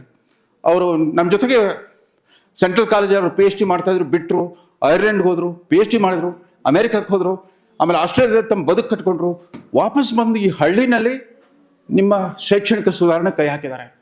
ಇವರು MIT-ನಲ್ಲಿ ಓದಿದ್ರಂತೆ. ಆ ಮ್ಯಾಸಚೂಸೆಟ್ಸ್ ಇನ್ಸ್ಟಿಟ್ಯೂಟ್ ಆಫ್ ಟೆಕ್ನಾಲಜಿ ಅಂದರೆ ಎಂಥ ವಿಶ್ವವಿದ್ಯಾಲಯ ಅಂತಂದರೆ, ಎಡವಿದ್ರೊಬ್ಬ ನೊಬೆಲ್ ಪ್ರಶಸ್ತಿ ವಿಜೇತ ವಿಜ್ಞಾನಿ ಸಿಗ್ತಾನೆ. am I right, sir? If you stumble upon, you come across a Nobel Prize winner. Dozen ಗಟ್ಟಲೆ ನೊಬೆಲ್ ಪ್ರಶಸ್ತಿ ವಿಜೇತರು ವಿಶ್ವವಿದ್ಯಾಲಯ ಓದಿ ಬಂದಾರೆ. ಅಂಥವ್ರು ಇಲ್ಲಿರುವಾಗ ಇವರೆಲ್ಲ ನೋಡಿ ಅಲ್ಲೇ ಬದುಕಟ್ಟು ಅಲ್ಲೇ ಸೆಟ್ಲ್ ಆಗ್ಬೋದಾಗಿತ್ತು. ಮನಸ್ಸು ಮಾಡಿದ್ರೆ ಈ ಜಗದೀಶ್ ಬಂದು ಮಿಟ್ಟೂರಿನಲ್ಲಿ ನಮ್ಮ ಸ್ವಂತೂರು ಅಂತಂದ್ಬಿಟ್ಟು, ಅವ್ರ ಅಣ್ಣ ಅಂತೂ ಡಾಕ್ಟರ್, ಅವ್ರು ಅಮೇರಿಕಲ್ ಡಾಕ್ಟರ್ ಆದರೂ ಕೂಡ ಪ್ರತಿ ದಿನಕ್ಕೊಂದು ಕನ್ನಡ ಪದ್ಯ ಬರೀತಾ ಇರ್ತಾರೆ. ಅದರ ವಿಶೇಷವಾಗಿ ತಮ್ಮ ಊರಿನ ಮಹಿಮೆ ಬರೀತಾ ಇರ್ತಾರೆ. ಅದು ಈ ಥರದ ಒಂದು ಬದ್ಧತೆ ಇರೋರು ನಿಮ್ಮ ಶಿಕ್ಷಣ ಸಂಸ್ಥೆ ನಡೆಸ್ತಾ ಇದ್ದಾರೆ. ಆಮೇಲೆ ಇಲ್ಲಿ ನೋಡಿ, ಇಡೀ ಶಾಲೆ ಟೋಟಲ್ ಸ್ಟ್ರೆಂತ್ 90 ಅಂತ. ನಾನು MES ಕಾಲೇಜ್ PUC ಒಂದು ತಮಾಷೆ ಹೇಳ್ಬಿಡ್ತೇನೆ. ಒಂದು PUC ಕ್ಲಾಸ್ ಒಂದು 110 ಸ್ಟೂಡೆಂಟ್ಸ್ ಇರ್ತಾಯಿದ್ರು. ಆ್ಯಂಡ್ ನಮ್ಮ ಕಾಲೇಜಿನ ಯಜಮಾನ್ರು ಯಾರು, ಈ ಜಗದೀಶ್ ಇರೋ ಸ್ಥಾನದಲ್ಲಿ ನಮ್ಮಲ್ಲಿ ಯಾರಿದ್ರು ಅಂದರೆ M. ಚಿನ್ನಸ್ವಾಮಿ. ನೀವು ಕೇಳಿದ್ರೆ ಚಿನ್ನಸ್ವಾಮಿ ಸ್ಟೇಡಿಯಂ ಅಂತ ಕ್ರಿಕೆಟ್ ಮ್ಯಾಚ್ ನೋಡ್ತಾ ಇರ್ತಿರಲ್ಲ, ಆ ಚಿನ್ನಸ್ವಾಮಿ ಕರ್ನಾಟಕದಲ್ಲಿ ಕ್ರಿಕೆಟ್ ಸಂಸ್ಕೃತಿಯನ್ನು ಸಂಸ್ಥಾಪನೆ ಮಾಡಿದ ಚಿನ್ನಸ್ವಾಮಿ ಅವರು ನಮ್ಮ ಅಧ್ಯಕ್ಷರು. ಆ ಕಾಲ 110 ಜನರ ಕ್ಲಾಸು. ಲಾಸ್ಟ್ ಬೆಂಚಲ್ಲಿ 2 ಹುಡುಗರಿದ್ರು. ಅದರಲ್ಲಿ ಒಬ್ಬ ಫಸ್ಟ್ PUC ಡ್ರಾಪ್ ಔಟ್ ಆದ, ಮತ್ತೊಬ್ಬ ಸೆಕೆಂಡ್ PUC ಡ್ರಾಪ್ ಔಟ್ ಆದ. ಆ ಫಸ್ಟ್ PUC ಡ್ರಾಪ್ ಔಟ್ ಆದವನು ಇವತ್ತು ಕರ್ನಾಟಕದ ಗ್ರಾಮೀಣಾಭಿವೃದ್ಧಿ ಮತ್ತು IT-BT ಸಚಿವರು. ಪ್ರಿಯಾಂಕ್ ಖರ್ಗೆ ಅಂತ ನನ್ನ ವಿದ್ಯಾರ್ಥಿ. ಅವ್ರಿಗೆ ಪಾಪ ಅವ್ರಿಗೆ ಸೈನ್ಸಲ್ಲಿ ಆಸಕ್ತಿನೇ ಇರಲಿಲ್ಲ. ಪ್ರತಿ ವಾರ ಬೈಸ್ಕೊಳ್ತಾ ಇದ್ರು. ಪ್ರಾಕ್ಟಿಕಲ್ ಕ್ಲಾಸ್ಗೆ ರೆಕಾರ್ಡ್ ಬರೆದಿರ್ತಿರ್ಲಿಲ್ಲ, ಕ್ವಶನ್ ಕೇಳಿದ್ರೆ ಉತ್ತರ ಕೊಡ್ತಿರ್ಲಿಲ್ಲ, ಬೈದು ಕಳಿಸ್ತಾ ಇದ್ದೆ. ಅವ್ರ ಅಣ್ಣ ರ್ಯಾಂಕ್ ಹೋಲ್ಡ್ರು. ಅವ್ರ ಮನೇಲಿ ಎಲ್ಲರೂ ವಿದ್ಯಾವಂತರು. 2 ಡಾಕ್ಟರ್ಸು, 2 ಅಕ್ಕಂದ್ರಲ್ಲ ಡಾಕ್ಟರ್ಸು. ತಮ್ಮ ಡಾಕ್ಟ್ರು, ಅಣ್ಣ ಇಂಜಿನಿಯರು, ತಮ್ಮ ಇಂಜಿನಿಯರು. ಇವ್ರು ಮಾತ್ರ ಫಸ್ಟ್ PUC ಡ್ರಾಪ್ ಔಟು. ಅವ್ರು ಇವತ್ತು ಕರ್ನಾಟಕದ IT-BT ಸಚಿವರು. ಇನ್ನೊಬ್ಬರು ಸೆಕೆಂಡ್ PUC ಡ್ರಾಪ್ ಔಟ್, ಅವರು ಒಬ್ಬ ಮಾಜಿ ಮುಖ್ಯಮಂತ್ರಿ ಮಗ. ಅವರಿವತ್ತು ಪ್ರಾಥಮಿಕ ಮತ್ತು ಪ್ರೌಢಶಿಕ್ಷಣ ಸಚಿವರು. ಮಧು ಬಂಗಾರಪ್ಪ ಅಂತ, ಅವ್ರ ಹೆಸರು ಮಧುಚಂದ್ರ ಅಂತ ಇತ್ತು ನಮ್ಮ ಕ್ಲಾಸಲ್ಲಿ. ಯಾವಾಗಲೂ ಲಾಸ್ಟ್ ಬೆಂಚಲ್ಲಿ ಇರ್ತಾ ಇದ್ರು, ಆರಾಮಾಗಿರೋರು. ಅವ್ರ ಜೊತೆ ಗುಂಡೂರಾಯರ ಮಗ ಒಬ್ಬರು ಇದ್ರು, ರಾಜೇಶ್ ಗುಂಡೂರಾವ್ ಅಂತ. ಅವ್ರು ಕಂಟಿನ್ಯೂ ಮಾಡಿದ್ರು, ಗ್ರ್ಯಾಜುಯೇಷನ್ ಕಂಪ್ಲೀಟ್ ಮಾಡಿದ್ರು. ಇದು ನಮ್ಮ ಶಿಕ್ಷಣ ವ್ಯವಸ್ಥೆ ಏರುಪೇರುಗಳು. ಬಟ್ ನೀವೆಲ್ಲ ಅದೃಷ್ಟವಂತರು. ನಿಮಗೊಂದು ಕನ್ನಡ ಮಾಧ್ಯಮದಲ್ಲಿ ಇದ್ರೂ ಕೂಡ ಒಂದು ಸಮಸ್ಯೆ ಇರುತ್ತೆ, ನಮಗೆಲ್ರಿಗೂ ಗೊತ್ತಾಗ್ತಾ ಇದೆ. ಅವರಿಬ್ಬರು ಆ ಹುಡುಗಿಯರು ವಿಚಾರ ಮಂಡನೆ ಮಾಡಿದ್ರಲ್ಲ, ನನ್ನ ಶಾಲಾ ದಿನಗಳು ನೆನಪಾಯ್ತು. ಇವತ್ತು ಸಿಂಡಿಕೇಟ್ ಬ್ಯಾಂಕ್ನವ್ರು ಒಂದು ಎಲೊಕೇಶನ್ ಕಾಂಪಿಟೇಷನ್ ಇಟ್ಟಿದ್ರು, ಭಾಷಣ ಸ್ಪರ್ಧೆ ಇಟ್ಟಿದ್ರು. 5 ನಿಮಿಷ ಅವ್ರದ್ದೊಂದು ಲೋಗೋ ಇತ್ತು ಸಿಂಡಿಕೇಟ್ ಬ್ಯಾಂಕ್ನವರು. ಮೊದಲೊಂದು ನಾಯಿ ಚಿತ್ರ ಇತ್ತು, ಏನು ಫೇತ್ಫುಲ್ ಆ್ಯಂಡ್ ಫ್ರೆಂಡ್ಲಿ ಅಂತ ಕೆಳಗೆ ಲೋಗೋ ಬರೆದಿರ್ತಿದ್ರು. ಅದರಲ್ಲಿ ಅದ್ರ ಬಗ್ಗೆ ಭಾಷಣ ಮಾಡ್ರಿ ಅಂತ, ಆ ನಾಯಿ ಬಗ್ಗೆ, ಆ ನಾಯಿದೊಂದು ಲೋಗೋ ಇತ್ತಲ್ಲ ಬ್ಯಾಂಕ್, ಅದ್ರ ಬಗ್ಗೆ ಭಾಷಣ ಮಾಡಲಿಕ್ಕೆ ಅಂತ ನಮ್ಮ ಕಾಲೇಜ್, ನಮ್ಮ ಸ್ಕೂಲ್ನಲ್ಲಿ 9ನೇ ತರಗತಿ ವಿದ್ಯಾರ್ಥಿ 5 ನಿಮಿಷದಲ್ಲಿ ಮುಗಿಸ್ಬೇಕು. ಆ ಭಾಷಣ ಮುಗಿಸೋ ಅಷ್ಟು ಮೈಯೆಲ್ಲ ನಡುತ್ತಾ ಇತ್ತು, ಬೆವರು ಬಂದ್ಬಿಡ್ತು, ಜ್ವರ ಬಂತು, ಮುಂದೆ ಟೈಫಾಯ್ಡ್ ಆಗ್ಬಿಡ್ತು. 21 ದಿವಸ ಮನೆ ಮಲ್ಕೊಂಬಿಟ್ಟು. ಸೊ ನಮಗೆ ಈ ತಲೆಮಾರಿನ ಈ ಧೈರ್ಯ, ಆತ್ಮವಿಶ್ವಾಸ ಮತ್ತು ಸರಿಯಾದ ತರಬೇತಿ ನೋಡಿ. ನೀವು ಒಬ್ಬೊಬ್ರಿಗೆ ಮೆಂಟರ್ ಕೊಟ್ಬಿಟ್ಟು ಆ ಭಾಷಣ ತಯಾರಿ ಮಾಡಿದರೆ ನೀವೆಷ್ಟು ಅದೃಷ್ಟವಂತರಿದ್ದೀರಿ. ಕೊನೆಯದಾಗಿ ಆರೋಗ್ಯ ತ್ರಿಕೋಣ ಅಂತ ಹೇಳಿದ್ರಲ್ಲ, ಅದಕ್ಕೆ ಬರ್ತೇನೆ. ಗಾಂಧೀಜಿಯವರು ಮಹಾತ್ಮ ಆಗೋಕ್ಕಿಂತ ಮುಂಚೆ ಆಫ್ರಿಕಾದಲ್ಲಿ 21 ವರ್ಷ ಕಳೆದ್ಬಿಟ್ರು. ನಮ್ಮ ದೇಶದಲ್ಲಿ ಯಾರಾದರೂ ಸುದೀರ್ಘ ಕಾಲ NRI ಆಗಿ ಇದ್ದು ಬಂದ ಲೀಡರ್ ಅಂದ್ರೆ ಗಾಂಧಿನೇ. 21 ವರ್ಷ ಸೌತ್ ಆಫ್ರಿಕಾದಲ್ಲಿದ್ದರು. ಅಲ್ಲೇ ತಮ್ಮ ಸತ್ಯಾಗ್ರಹದ ರಾಜಕಾರಣ ಶುರು ಮಾಡಿದ್ರು. ಅಲ್ಲಿಗೆ ಹೋಗುವಾಗ, ಹಡಗಿನಲ್ಲಿ ಹೋಗುವಾಗ 21 ದಿವಸಗಳ ಪ್ರಯಾಣ. ಅವಾಗೊಂದು ಕೂತ್ಕೊಂಡು ಒಂದು ಪುಸ್ತಕ ಬರೀತಾರೆ, ಹಿಂದ್ ಸ್ವರಾಜ್ ಅಂತ ಅದ್ರ ಹೆಸರು. ಸಣ್ಣ ಪುಸ್ತಕ, ಬರೀ 90 ಪುಟ ಇತ್ತು. ಅದು ಭಾಳ ಸೊಗಸಾಗಿದೆ. ಗಾಂಧೀಜಿಯವರು ಇಂಗ್ಲೀಷ್ ಕೂಡ ಭಾಳ ಸರಳವಾಗಿರ್ತಿತ್ತು. ಅವ್ರಿಗೊಂದು ವ್ಯಂಗ್ಯ, ವಿಡಂಬನೆ, ಹಾಸ್ಯ ಪ್ರಜ್ಞೆ ಎಲ್ಲ ಇತ್ತು. ಒಂದು ಚಾಪ್ಟರ್ ಇದೆ, ನೀವೆಲ್ಲರೂ ಅದನ್ನು ಓದಬೇಕು, of railways, doctors and lawyers ಅಂತ. ಅದ್ರ ಟೈಟ್ಲೇ ಅದು. ರೈಲು ಗಾಡಿಗಳು, ಡಾಕ್ಟರ್ಗಳು ಮತ್ತು ಲಾಯರ್ಗಳು ಅಂತಂದ್ಬಿಟ್ಟು. ಇವು 3 ಮಾನವ ಕುಲದ ಶತ್ರುಗಳು ಅಂತ ಬರೀತಾರೆ Gandhiji. Railways, doctors and lawyers. ಈ ವಕೀಲರು, ವೈದ್ಯರು ಮತ್ತು ರೈಲ್ವೆ ಗಾಡಿಗಳು ಅಂತಂದರೆ ಅವ್ರು ಮನುಷ್ಯ ಕುಲದ ಶತ್ರುಗಳು. ಯಾಕೆ ಗೊತ್ತಾ? ಮೊದಲೆಲ್ಲ ಏನಾಗ್ತಾ ಇತ್ತು, ಮಲೇರಿಯಾ, ಪ್ಲೇಗು, ಕಾಲ್ರಾ, ಯಾವ್ದಾದ್ರು ಸಿಡುಬು ಯಾವ್ದಾದ್ರು ಬಂತು ಅಂದರೆ ಯಾವುದೋ ಊರಲ್ಲಿ ಬರ್ತಿತ್ತು. ಮಿಟ್ಟೂರಿನಲ್ಲಿ ಬಂತು ಅಂದರೆ ಮಿಟ್ಟೂರಿನಲ್ಲೇ ಒಂದಿಷ್ಟು ಜನಕ್ಕೆ ಆ ರೋಗ ತಗಲ್ತಿತ್ತು. ಅವ್ರು ಆರೈಕೆ ಮಾಡ್ತಿದ್ರು, ಕೆಲವರು ಸಾಯ್ತಿದ್ರು, ಉಳಿದವ್ರು ಬದುಕೊಂಡ್ಬಿಡ್ತಿದ್ರು. ಅಲ್ಲಿಗೆ ಸೀಮಿತವಾಗಿರ್ತಿತ್ತು. ರೈಲು ಗಾಡಿ ಬಂದು, ಹಾಳಾದ ರೈಲು ಗಾಡಿಗಳು ಬಂದು ಎಲ್ಲರೂ ದೇಶ ಸಂಚಾರ ಮಾಡೋಕ್ಕೆ ಶುರು ಮಾಡ್ಬಿಟ್ಟು. ಬೆಂಗಳೂರಿನಲ್ಲಿ ಕೋವಿಡ್ ಬಂದರೆ ಇಡೀ ದೇಶಕ್ಕೆಲ್ಲ ಕೋವಿಡ್ ಬಂತು.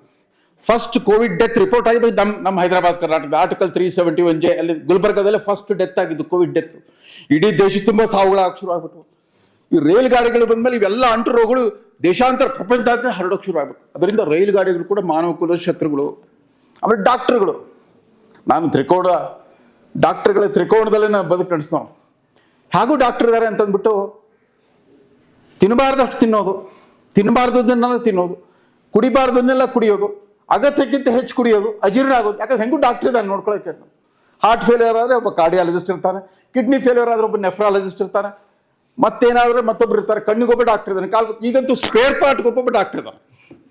ಬರೀ ಮೂಳೆ ತಜ್ಞ ಅಂದ್ರೆ ಬರೀ ಒಂದು ಮೂಳೆ ತಜ್ಞ ಅಲ್ಲ, ಒಬ್ಬ ಕಾಲಿನ ಮೂಳೆ ತಜ್ಞ ಬೇರೆ, ಭುಜದ ಮೂಳೆ ತಜ್ಞ ಬೇರೆ, ಬೆನ್ನು ಮೂಳೆ ತಜ್ಞ ಬೇರೆ.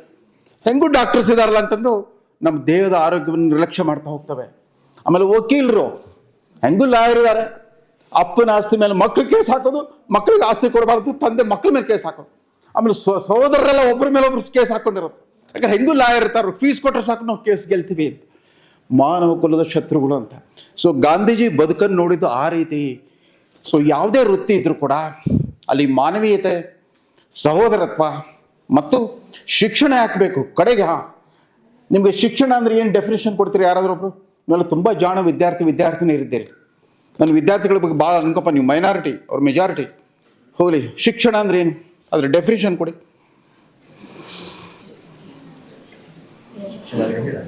ಯಾರಾದರೂ ಒಬ್ರು ಹೇಳಿ, ಶಿಕ್ಷಣ ಅಂದ್ರೆ ಏನು ಹೇಳಮ್ಮ. ಶಿಕ್ಷಣ ಅಂದ್ರೆ ಏನು? ಇದು ಶಿಕ್ಷಣ ಸಂಸ್ಥೆ, ಶಾಲೆ, ಕಾಲೇಜು, ವಿಶ್ವವಿದ್ಯಾಲಯ ಎಲ್ಲ ಶಿಕ್ಷಣ ಸಂಸ್ಥೆಗಳೇ. ಅಟ್ಲೀಸ್ಟು ನಿಮ್ಮ ಸ್ಕೂಲ್ ಟೀಚರ್ಸು ಅವ್ರಿಗೆ ಹೈಸ್ಕೂಲ್ ಟೀಚರ್ ಆಗಲಿಕ್ಕೆ BEd ಡಿಗ್ರಿ ಮಾಡ್ತಾರೆ, ಪ್ರೈಮರಿ ಸ್ಕೂಲ್ ಟೀಚರ್ ಆಗಲಿಕ್ಕೆ DEd ಮಾಡ್ತಾರೆ ಅಥವಾ TCH ಮಾಡ್ತಾಯಿದ್ರು. ನಾವು ಕಾಲೇಜು ಯೂನಿವರ್ಸಿಟಿ ಟೀಚರ್ಸು ನಮಗೆ BEd ಇಲ್ಲ, TCH ಇಲ್ಲ, ಯಾವುದೇ ಟ್ರೈನಿಂಗ್ ಇಲ್ಲದ ವೃತ್ತಿ ಅಂದರೆ ಕಾಲೇಜು ಮತ್ತು ವಿಶ್ವವಿದ್ಯಾಲಯ ಅಧ್ಯಾಪಕ ವೃತ್ತಿ. ನಮ್ಮ ಮನಸ್ಸಿಗೆ ಬಂದಾಗ ನಮ್ಮ ಪ್ರೊಫೆಸರ್ಗಳು ಹೆಂಗೆ ಪಾಠ ಮಾಡೋದು ಅದನ್ನು ಅನುಕರಿಸ್ಬಿಟ್ಟು ನಾನು ಮಾಡ್ತಾ ಹೋಗ್ತೀನಿ. ಟ್ರಯಲ್ ಆ್ಯಂಡ್ ಎರರ್ 10 ವರ್ಷ ನಾನು ಟೀಚ್ ಮಾಡ್ತಾ ಹೋಗ್ತೀನಿ. 10 ತಲೆಮಾರಿನ ಹುಡುಗರು ನನ್ನ ಈ ದೋಷಪೂರಿತ ಬೋಧನೆಯ ಬಲಿಪಶುಗಳಾಗ್ತಾ ಹೋಗ್ಬಿಡ್ತಾರೆ. ಬಟ್ ನಿಮ್ಮಲ್ಲಿ ಹಂಗಲ್ಲ. ಹೈಸ್ಕೂಲು, ಶಾಲೆಗಳು, ಪ್ರೈಮರಿ ಸ್ಕೂಲ್ಗಳಲ್ಲಿ teachers are well trained. So ಶಿಕ್ಷಣದ ಬಗ್ಗೆ ನಾನು ಅಧ್ಯಾಪಕ ವೃತ್ತಿ ಸೇರಿದಾಗ ನನ್ನ ಸಹೋದ್ಯೋಗಿಗಳು ಒಂದು ಸಣ್ಣ ಪುಸ್ತಕ ಕೊಟ್ಟರು. ಅದರ ಹೆಸರು ಪೆಡಗಾಗಿ ಆಫ್ ದಿ ಆಪ್ರೆಸ್ಡ್ ಅಂತ. ಅಂದರೆ ತುಳಿತಕ್ಕೊಳಗಾದವರ ಶಿಕ್ಷಣ ಅಂತ. ಅದನ್ನು ಬರೆದವನು ಒಬ್ಬ ಬ್ರೆಜಿಲಿಯನ್ ಶಿಕ್ಷಣ ತಜ್ಞ, ಪೌಲ್ ಫ್ರೇರೆ ಅಂತ. ಅವನು ಎಜುಕೇಷನ್ ಏನು ಡೆಫಿನೇಷನ್ ಕೊಡ್ತಾನೆ ಗೊತ್ತಾ? Education is cultural action for freedom ಅಂತ. Education is cultural action for freedom, ಸ್ವಾತಂತ್ರ್ಯಕ್ಕಾಗಿ ನಡೆಸುವ ಸಾಂಸ್ಕೃತಿಕ ಚಟುವಟಿಕೆ ಅಂತ ಹೇಳ್ತಾನೆ. ನಮ್ಮ ಪ್ರಕಾರ ಎಜುಕೇಷನ್ ಅಂದ್ರೆ ಏನು? ಟೀಚಿಂಗು, ಲರ್ನಿಂಗು, ಎಕ್ಸಾಮಿನೇಷನ್ನು, ಪಾಸಿಂಗು ಅಷ್ಟೇ. ಶಿಕ್ಷಣ ಅಲ್ಲ, ಸಮಗ್ರವಾದ ವ್ಯಕ್ತಿತ್ವ. ಅಂದರೆ ಸ್ವಾತಂತ್ರ್ಯಕ್ಕಾಗಿ ನಡೆಯುವ ಶಿಕ್ಷಣದ ಉದ್ದೇಶವೇ ಸ್ವತಂತ್ರವಾದ ವ್ಯಕ್ತಿತ್ವವನ್ನು ರೂಪಿಸೋದು. ಸ್ವಾತಂತ್ರ್ಯ ಅಂದ್ರೆ ಏನು? ಸ್ವಾತಂತ್ರ್ಯ ಅಂತಂದರೆ ಅನಿಸಿದ್ದನ್ನು ಆಡಿ ತೋರಿಸೋ ಸ್ವಾತಂತ್ರ್ಯ, ಆಡಿದ್ದನ್ನು ಮಾಡಿ ತೋರಿಸೋ ಸ್ವಾತಂತ್ರ್ಯ, ಮಾಡಿದ್ದನ್ನು ಬದುಕಿ ತೋರಿಸೋ ಸ್ವಾತಂತ್ರ್ಯ. ಅವು ಮೂರೂ ಇಲ್ಲದೆ ಇದ್ದರೆ ಒಂದು ಪ್ರಾಣಿಗೂ ನಮಗೂ ಏನು ವ್ಯತ್ಯಾಸವಿಲ್ಲ. ಪ್ರಾಣಿಗಳಿಗೆ ಇನ್ನೂ ಹೆಚ್ಚು ಸ್ವಾತಂತ್ರ್ಯ ಇರುತ್ತೆ. ನಾವು ದಾಕ್ಷಿಣ್ಯಕ್ಕೆ ಬಲಿಯಾಗ್ತೀವಿ, ಹೆದರ್ಕೊಳ್ತೀವಿ. ಆಮೇಲೆ ನಿಮ್ಮದು ನೋಡಿ, ನಿಮ್ಮ ಬದುಕೇ ಒಂದು ಸ್ವಾತಂತ್ರ್ಯ ಹೋರಾಟ. ಆರಂಭದಲ್ಲೇ ನಿಮ್ಮ ಸ್ವಾತಂತ್ರ್ಯಕ್ಕೆ ನಿಮ್ಮ ಪೇರೆಂಟ್ಸ್ ಕಡಿಮೆ ಹಾಕ್ತಿರ್ತಾರೆ. ಅಲ್ಲಿಗೆ ಹೋಗಬೇಡ, ಇಲ್ಲಿಗೆ ಹೋಗಬೇಡ, ಎಷ್ಟೊತ್ತಿಗೆ ಬಂದು, ಯಾರ ಜೊತೆಗೆ ಓಡಾಡಿದೆ ಅಂತೆಲ್ಲ ಕೇಳ್ತಾ ಇರ್ತಾರೆ. ಸ್ಕೂಲಿಗೆ ಬಂದರೆ ಮೇಸ್ಟ್ರುಗಳು ನಿಮ್ಗೆ ಕಂಟ್ರೋಲ್ ಮಾಡ್ತಾರೆ. ಇವ್ರು ಫ್ರೀಡಮ್ ಸ್ಟ್ರಗಲ್, ಇಲ್ಲಿ ಕ್ಲಾಸಸ್ ಫ್ರೀಡಮ್ ಸ್ಟ್ರಗಲ್ ನಡೀತಾ ಇರುತ್ತೆ. ಯಾಕೆ ಚಕ್ಕರ್ ಹೊಡೆದೆ, ಎಷ್ಟೊತ್ತು ಮಾಡಿದೆ, ಎಷ್ಟು ಮಾರ್ಕ್ಸ್ ತೆಗೆದೆ, ಏನು ಅಂತ. ಮುಂದೆ ವೃತ್ತಿಗೆ ಸೇರ್ತೀರ, ನಿಮ್ಮ ಬಾಸ್ಗಳೆಲ್ಲ ನಿಮ್ಮನ್ನು ಕಂಟ್ರೋಲ್ ಮಾಡ್ತಾರೆ. ಆದರೆ ಆದರೆ ಆತ ಹೇಳ್ತಾನೆ, ಹೌದು ಶಿಕ್ಷಣದಿಂದ ಸ್ವಾತಂತ್ರ್ಯ ಸಿಗುತ್ತೆ, ಅದು ಪುಕ್ಕಟ ಸಿಗಲ್ಲ ಅಂತ ಹೇಳ್ತಾನೆ. He puts a rider, freedom is acquired by conquest not by gift ಅಂತ. ಯಾರೂ ಸ್ವಾತಂತ್ರ್ಯವನ್ನು ಮುಫತ್ತಾಗಿ ಕೊಡಲ್ಲ, ಹೋರಾಟದ ಮೂಲಕವೇ ಸ್ವಾತಂತ್ರ್ಯವನ್ನು ಪಡ್ಕೋಬೇಕು. ಹೋರಾಟ ಅಂದರೆ ಬಡದಾಟ ಅಂತಲ್ಲ, ವೈಚಾರಿಕ ಸ್ವಾತಂತ್ರ್ಯ. ನೀವು ಮಾತಿನ ಮೂಲಕ ಸಮರ್ಪಕವಾಗಿ ವಾದಮಂಡನೆ ಮಾಡೋದ್ರ ಮೂಲಕ, ವಿಚಾರ ವಿನಿಮಯ ಮಾಡೋದಕ್ಕೂ ಸ್ವಾತಂತ್ರ್ಯ ಪಡ್ಕೋಬೇಕು. ನಿಮ್ಮ ತಂದೆ ತಾಯಿಗೆ ನೀವು ಮನವರಿಕೆ ಮಾಡಿಕೊಡ್ಬೇಕು. ನಾನೊಬ್ಬ ಲವ್ ಮ್ಯಾರೇಜ್ ಆಗ್ತಾ ಇದ್ದೀನಿ, ಒಪ್ಪಿಗೆ ಕೊಡಿ ಅಂತ ಸುಮ್ಮನೆ ಕೇಳಿ ಒಪ್ಪಿಗೆ ಕೊಡಲ್ಲ ಅವರು. ಬಟ್ ಅವ್ರಿಗೆ ಸಮಾಧಾನ ಆಗೋ ರೀತಿಯಲ್ಲಿ ಅವ್ರು ಕನ್ವಿನ್ಸ್ ಮಾಡಬೇಕು. ನಾನು ಫಾರಿನ್ಗೆ ಹೋಗ್ತಾ ಇದ್ದೀನಿ ಓದಲಿಕ್ಕೆ, ಕನ್ವಿನ್ಸ್ ಮಾಡಬೇಕು. ಅದು ಅಂದರೆ ಹೋರಾಟ ಮಾಡಬೇಕು. ಹೋರಾಟವಿಲ್ಲದೆ ಸ್ವಾತಂತ್ರ್ಯ ಸಿಗಲ್ಲ. ಆ ಸ್ವಾತಂತ್ರ್ಯ ಹೋರಾಟದ ಫಲವನ್ನು ನೀವು ಪಡಿತಾ ಇದ್ದೀವಿ. ನೀವೆಲ್ಲ ಅದೃಷ್ಟವಂತರು. ಹೇಳಿದ್ನಲ್ಲ, ನಮ್ಮ ಕಾಲದಲ್ಲಿ ಲೈಟು ಇರಲಿಲ್ಲ, ಕೊಳಾಯಿ ನೀರಿರಲಿಲ್ಲ. ಇವಾಗ ನಿಮಗೆ ಕಂಪ್ಯೂಟರ್ಸ್ ಇದೆ. ಕಂಪ್ಯೂಟರ್ಗಿಂತ ಮುಂಚೆ ಈಗಾಗಲೇ ಆರ್ಟಿಫಿಷಿಯಲ್ ಇಂಟೆಲಿಜೆನ್ಸನ್ನು, ಅತ್ಯಾಧುನಿಕ ತಂತ್ರಜ್ಞಾನ ನಿಮ್ಗೆ ಬರ್ತಾ ಇದೆ. ಇದರ ಲಾಭವನ್ನು ಪಡ್ಕೊಳ್ಳಿ. ನೀವೆಲ್ಲ ಈ ಶಾಲೆಗೆ ಕೀರ್ತಿ ತನ್ನಿ. ಇವತ್ತು 90 ಜನರು ಈ ಶಾಲೆ, ಕನಿಷ್ಠ 900 ಹುಡುಗರ ಶಾಲೆ ಆಗಲಿ ಅಂತ ಆಶಿಸ್ತಾನೆ. ಜಗದೀಶ್ ಥರದವ್ರು ಇದ್ದರೆ ಅವ್ರ ಕನಸುಗಳು ಆಕಾಶದಷ್ಟು ಎತ್ತರ. He may even start a residential school in the days to come. ಯಾಕಂದ್ರೆ ಜಗದೀಶ್ ಯಾರಿಗಾದ್ರೂ ಒಂದು ಸಹಾಯ ಮಾಡಿ ಅಂತ ಕೇಳಿ ಇಲ್ಲ ಅಂತ ಹೇಳಲಿಕ್ಕೆ ಆಗಲ್ಲ. Is so persuasive. ನಾನು MS ಕಾಲೇಜಲ್ಲಿದ್ದಾಗ ಅವ್ರ ಮಕ್ಕಳು ಕ್ಲೂನಿ ಕಾನ್ವೆಂಟ್ ಅಂತ ಪಕ್ಕದಲ್ಲೇ ಓದ್ತಾ ಇದ್ರು. ಇವ್ರು ಬೆಳಿಗ್ಗೆ ಏನು ಮಾಡೋರು ಗೊತ್ತಾ? ಅಲ್ಲಿ ಸಿಕ್ಕಾಪಟ್ಟೆ ಆಟೋಗಳು ಬರೋದು, ಶಾಲಾ ಮಕ್ಕಳು ಕರ್ಕೊಂಡ್ಬಿಟ್ಟು. ರೋಡ್ ಸೇಫ್ಟಿ ತಾವೇ ಅಲ್ಲಿ ಟ್ರಾಫಿಕ್ ಪೊಲೀಸರ ಥರ ನಿಂತ್ಕೊಂಡ್ಬಿಟ್ಟು ಟ್ರಾಫಿಕ್ ಕಂಟ್ರೋಲ್ ಮಾಡೋರು, ಎಲ್ಲಿ ಮಕ್ಕಳಿಗೆ ಅಪಾಯ ಆಗಿಬಿಡುತ್ತೆ ಅಂತಂದ್ಬಿಟ್ಟು. ಆ ರೀತಿಯ ಕಾಳಜಿ ತಮ್ಮ ವೃತ್ತಿ ಅಲ್ಲ ಅದು ಪಾಲಕರಾಗಿ ಆ ಸ್ಕೂಲಿನ ಪೇರೆಂಟ್ ಆಗಿ ಬಂದ್ಬಿಟ್ಟು ಎಲ್ಲ ಮಕ್ಕಳ ಸುರಕ್ಷತೆ ನೋಡ್ಕೊಳ್ತಾರೆ ಜಗದೀಶ್. ಸೊ ಜಗದೀಶರ ಶಾಲೆ ಆಕಾಶದ ಎತ್ತರಕ್ಕೆ ಇರಲಿ. ಇವತ್ತಿನ ಈ ಜಾಗತೀಕರಣದ ಯುಗದಲ್ಲಿ ನಿಮ್ಮ ಈ ಮಿಟ್ಟೂರಿನ ಶಾಲೆ ಜಗತ್ ಪ್ರಸಿದ್ಧವಾಗಲಿ ಅಂತ ಹಾರೈಸ್ತಾ, ನನಗೆ ಅಮೋಘ ಅವಕಾಶವನ್ನು ಕೊಟ್ಟ ಜಗದೀಶ್ ಅವ್ರಿಗೂ ಅವರ ಸಂಸ್ಥೆಗೂ ಎಲ್ಲ ಮೇಷ್ಟ್ರುಗಳಿಗೂ ಧನ್ಯವಾದ ಹೇಳಿ ನನ್ನ ಮಾತನ್ನು ಮುಗಿಸ್ತೇನೆ. ಜೈ ಹಿಂದ್, ಜೈ ಕರ್ನಾಟಕ.